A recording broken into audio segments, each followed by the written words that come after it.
Tiga mazhab besar dalam pandangan Islam yang korang perlu tahu.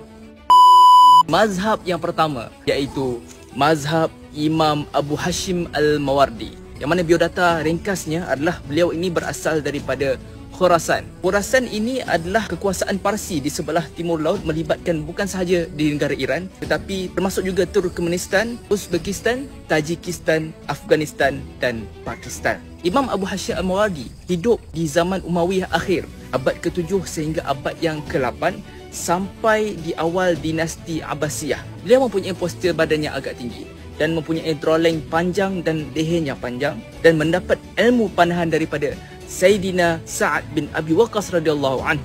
Imam Abu Hashim juga menggunakan teknik dan metod yang berasal daripada mazhab Persia Sasaniyah. Dan Imam Abu Hashim Al-Mawardi sangat mahir dalam memanah jarak jauh.